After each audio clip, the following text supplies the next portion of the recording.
20,000 Leagues Under the Sea by Jules Verne. Part 1, Chapter 23, The Coral Kingdom.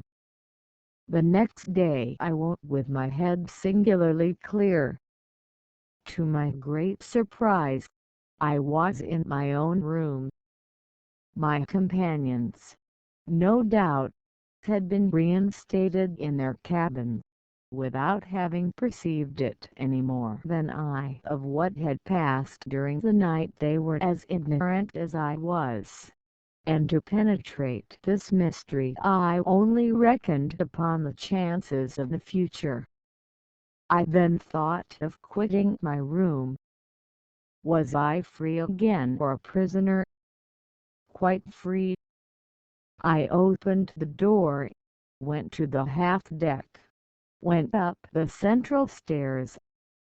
The panels, shut the evening before, were open. I went on to the platform. Ned Land and Conseil waited there for me. I questioned them. They knew nothing. Lost in a heavy sleep in which they had been totally unconscious, they had been astonished at finding themselves in their cabin. As for the Nautilus, it seemed quiet and mysterious as ever. It floated on the surface of the waves at a moderate pace. Nothing seemed changed on board. The second lieutenant then came onto the platform, and gave the usual order below. As for Captain Nemo, he did not appear.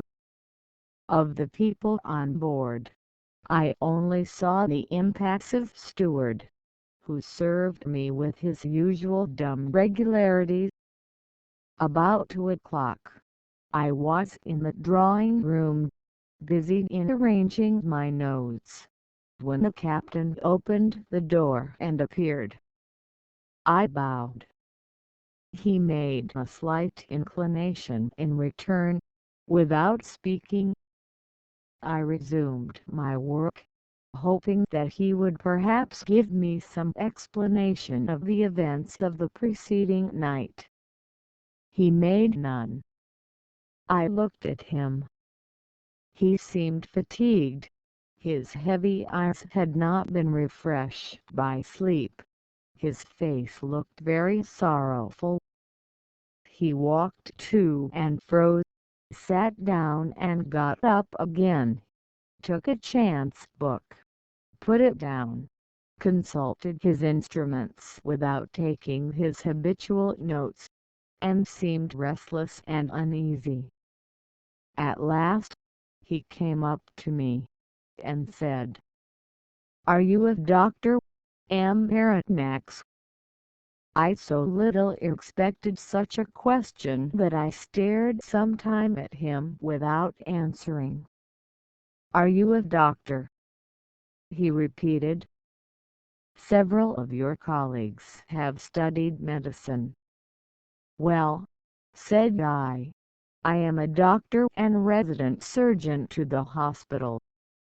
I practiced several years before entering the museum." "Very well, sir." My answer had evidently satisfied the captain. But, not knowing what he would say next, I waited for other questions, reserving my answers according to circumstances. "Max, will you consent to prescribe for one of my men?" he asked. "Is he ill?" "Yes." "I am ready to follow you." "Come, then."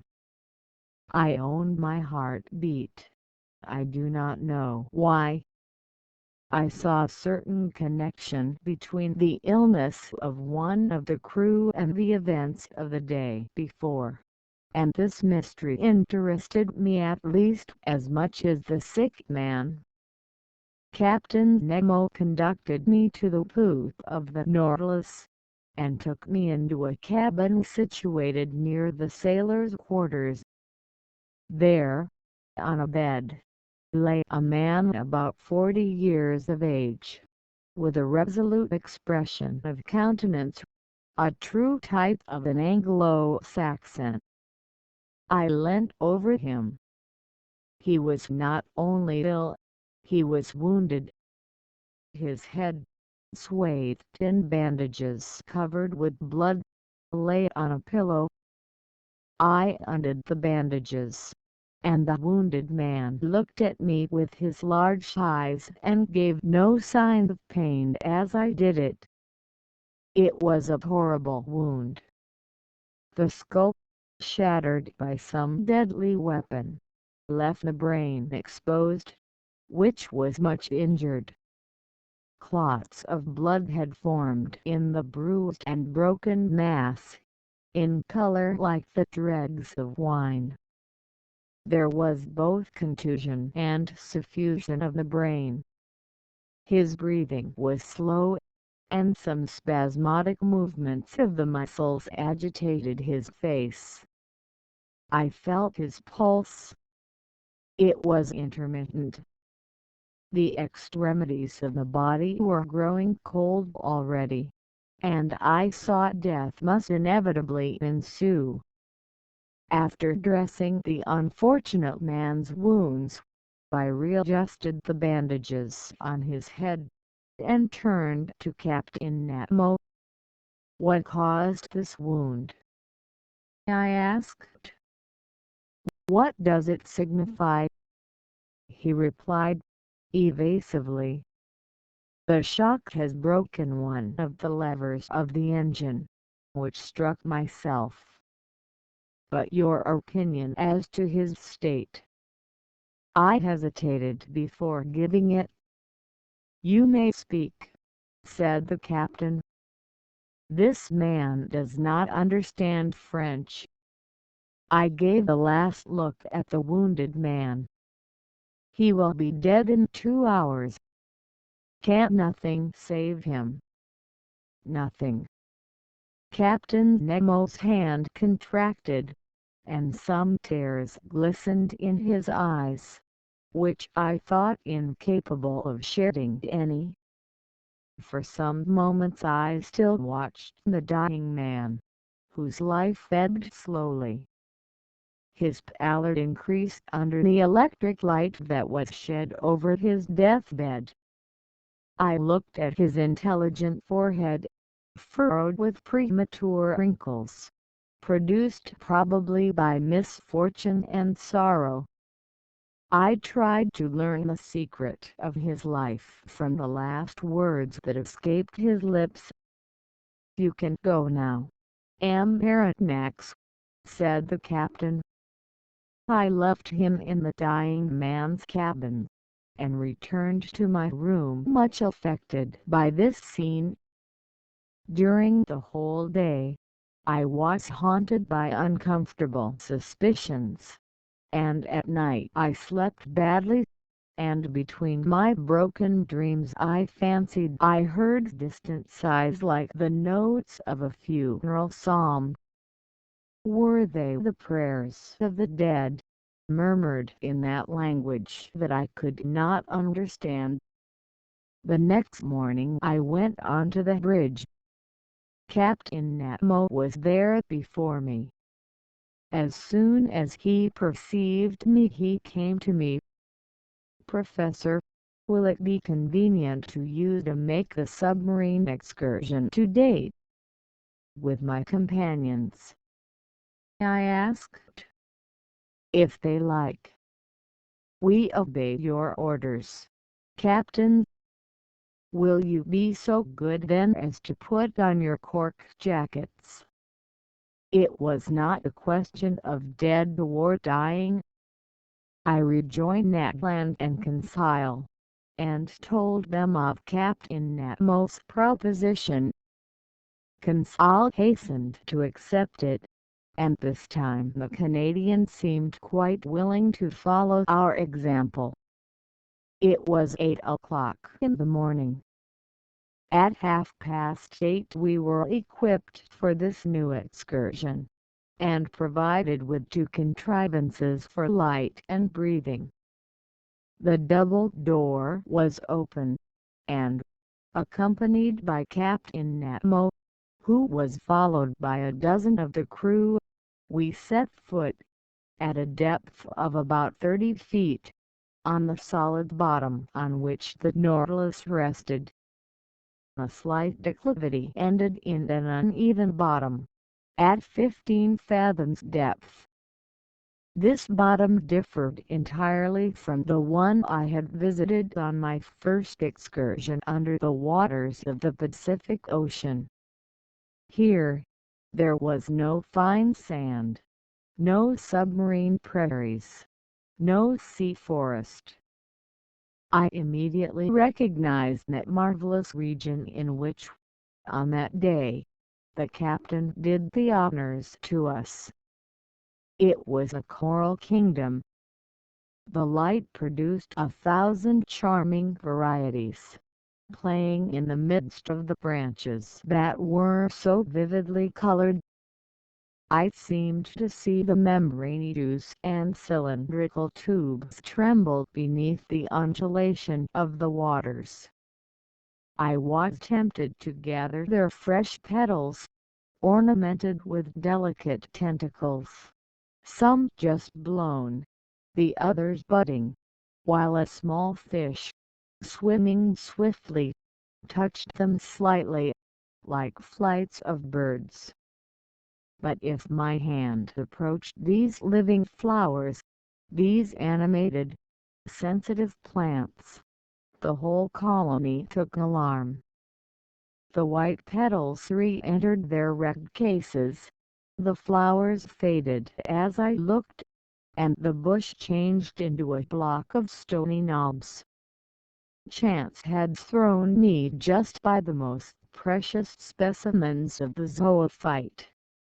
This coral was more valuable than that found in the Mediterranean, on the coasts of France, Italy and Barbary.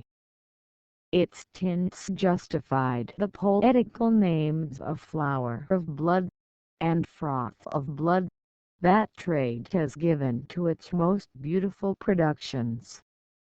Coral is sold for L20 per ounce, and in this place the watery beds would make the fortunes of a company of coral divers. This precious matter, often confused with other polypi, formed then the inextricable clots called Maxota, and on which I noticed several beautiful specimens of pink coral. But soon the bushes contract, and the arboraceans increase. Radial petrified thickets, long joints of fantastic architecture, were disclosed before us. Captain Nemo placed himself under a dark gallery, where by a slight declivity we reached the depth of 100 yards. The light from our lamps produced sometimes magical effects, following the rough outlines of the natural arches and pendants disposed like lustres, that were tipped with points of fire. At last, after walking 2 hours, we had attained the depth of about 300 yards, that is to say, the extreme limit on which coral begins to form. But there was no isolated bush, nor modest brushwood, at the bottom of lofty trees. It was an immense forest of large mineral vegetations, enormous petrified trees, united by garlands of elegant sea bindweed, all adorned with clouds and reflections. We passed freely under their high branches, lost in the shade of the waves. Captain Nemo had stopped. I and my companions halted, and, turning round, I saw his men were forming a semicircle round their chief. Watching attentively, I observed the 4 of them carried on their shoulders an object of an oblong shape. We occupied, in this place, the center of a vast glade surrounded by the lofty foliage of the submarine forest. Our lamps threw over this place a sort of clear twilight that singularly elongated the shadows on the ground. At the end of the glade the darkness increased, and was only relieved by little sparks reflected by the points of coral. Ned Land and Conseil were near me. We watched, and I thought I was going to witness a strange scene. On observing the ground, I saw that it was raised in certain places by slight excrescences encrusted with limy deposits, and exposed with a regularity that betrayed the hand of man. In the midst of the glade, on a pedestal of rocks roughly piled up, stood a cross of coral that extended its long arms that one might have thought were made of petrified blood. Upon a sign from Captain Nemo one of the men advanced, and at some feet from the cross he began to dig a hole with a pickaxe that he took from his belt.